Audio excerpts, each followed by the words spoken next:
Morning. आज मी तुमच्याशी share करत आहे किचन क्लिनिंग. जसं की तुम्ही पाहू शकता नवरात्र जे आहे चालू होणार आहेत, तर त्याच्यासाठी आता सगळ्यांनी जे आहे क्लिनिंग सुरू केलेली असेल आणि इवन तुमची झालेली असेल. तर किचन क्लिनिंग आज मी करणार आहे. सकाळी यांचा डबा दिला आणि आता जे आहे मुलं तर झोपलेली आहे. मग मुलं उठायच्या आत जे आहे पटकन क्लिनिंग करून घेणार आहे. आमच्या घरी जे आहे नवरात्रीचे घट असतात, त्यामुळे जे आहे आम्हाला सगळं क्लीन करावं लागतं. इवन वरचे जे लॉफ्ट आहेत तेही क्लीन करावे लागतात. तर माझा जिथपर्यंत हात जाईल मी तेवढं आज क्लीन करणार आहे. बाकीचं जे आहे ते हे करतील संध्याकाळी आल्यावर, संध्याकाळी किंवा उद्या करतील. अजून 2 दिवस आहे नवरात्रीसाठी. तर तोपर्यंत जे आहे हॉलचे फक्त आता फॅन पुसायचे राहिलेले आहेत. बाकीचं जे अंथरुणं वगैरे धुतलेली आहे, म्हणजे रोज थोडे थोडे करून मी धुतलेले आहे. जसं श्राद्ध झालं तसं त्याच्यानंतर पितृश्राद्ध झाल्यानंतर रोज मी थोडं थोडं धुतलेलं आहे. आणि आता मी जे आहे किचन क्लीन करणार आहे. सगळ्यात आधी जे आहे ना त्याच्या किचन ओट्यावरचा जो पसारा आहे ना तो काढून घेतोय. आणि जी मागची खिडकी आहे समोरची ती क्लीन करायची आहे. तर त्या खिडकीवर खूप फोडणी जी आहे ना ती डायरेक्ट उडते, तिथं खिडकीवर बसते, त्यामुळे खिडकी खूप घाण होते. आणि एक्झॉस्ट फॅन आहे मागे, दिसत असेल तुम्हाला, पण तो एवढा काही काम करत नाही. तरी पण थोडंफार किचन जे आहे 8-15 महिन्यातून एकदा तरी क्लीन करावंच लागतं. असं नाही की नवरात्री म्हणून क्लीन करतो, पण महिन्यातून एकदा किचन जे आहे क्लीन करावंच लागतं. पण आता जे आहे मी आता लवकरच लागणार आहे, कारण मुलं झोपलेली आहे. शिवांच्या स्कूलच्या टाईमच्या आत मला जे आहे झालं पाहिजे.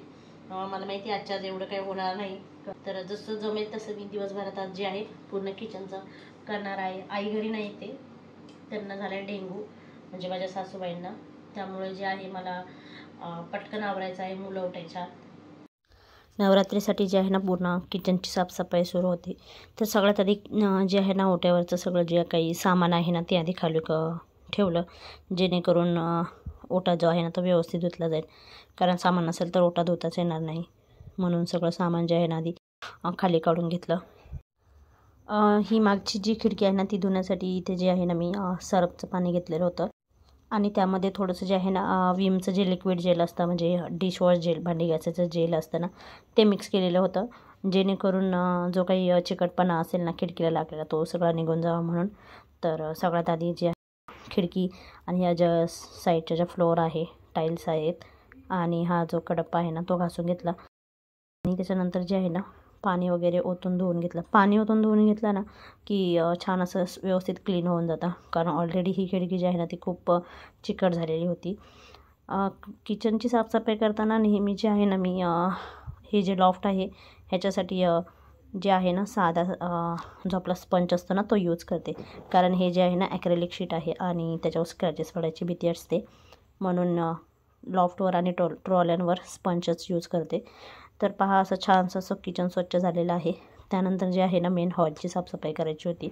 हॉलची साफसफाई करण्यासाठी सगळ्यात आधी जे आहे ना फॅनपासून सुरुवात केली.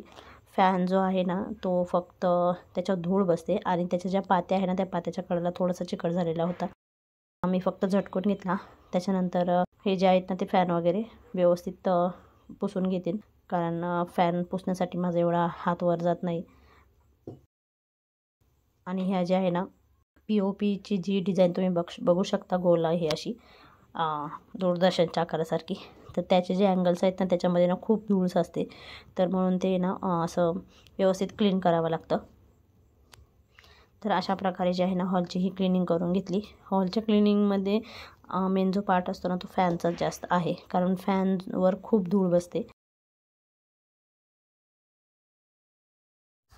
देवघराच्या वरती जे हे सामान जे ठेवलेलं आहे ना ते रांगोळी आणि तेलाची आहे, देवाचं जे तेल आहे ते. कारण खाली जर ठेवलं तर शार्वी उघडून घेते आणि सर्व घरभर रांगोळी करते. आणि तेलाचंही तसंच आहे, सोप्यावरही तिने मागं एकदा तेल सांडवलेलं होतं. त्यामुळे ह्या ज्या वस्तू अशा तर उंच ठिकाणी ठेवाव्या लागतात, जेणेकरून तिचा हात पोचणार नाही.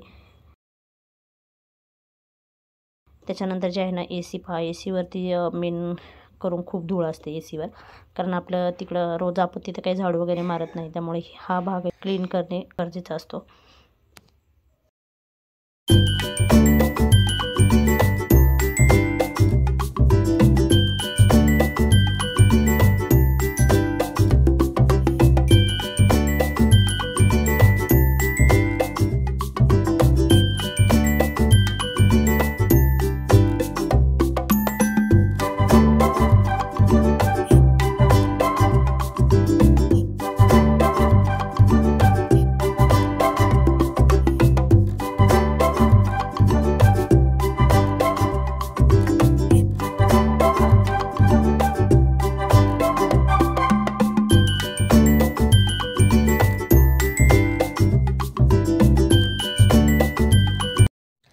अशा प्रकारे जी आहे ना हॉलची क्लिनिंग झाली.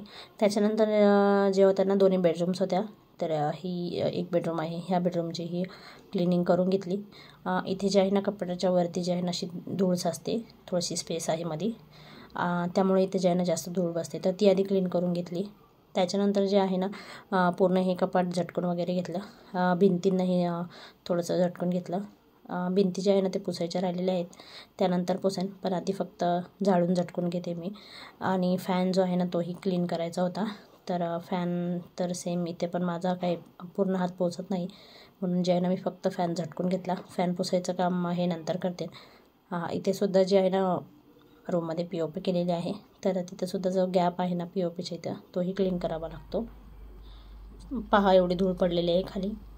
फॅनच जास्त घाण होत असतो, बाकी इतर ठिकाणी जे आहे एवढं काही घाण होत नाही. आणि इथं भिंती बघू शकता कशा शाडूने रंगवलेल्या आहेत, तर ह्याही क्लीन करायच्या आहे. तर आता तर सध्या मला काही टाईम नाही आहे, कारण घरातलं सगळं बघून, आई दवाखान्यात आहे, सगळं बघून करावं लागतं. पण होईल, हे पण क्लिनिंग होऊन जाईल. चला तर मग भेटूया नेक्स्ट व्हिडिओमध्ये. आजचा व्हिडिओ कसा वाटला ते कमेंट्स करून नक्की सांगा. चॅनलवर नवीन असाल तर नक्की सबस्क्राईब करा, लाईक करा, शेअर करा. Thank you so much.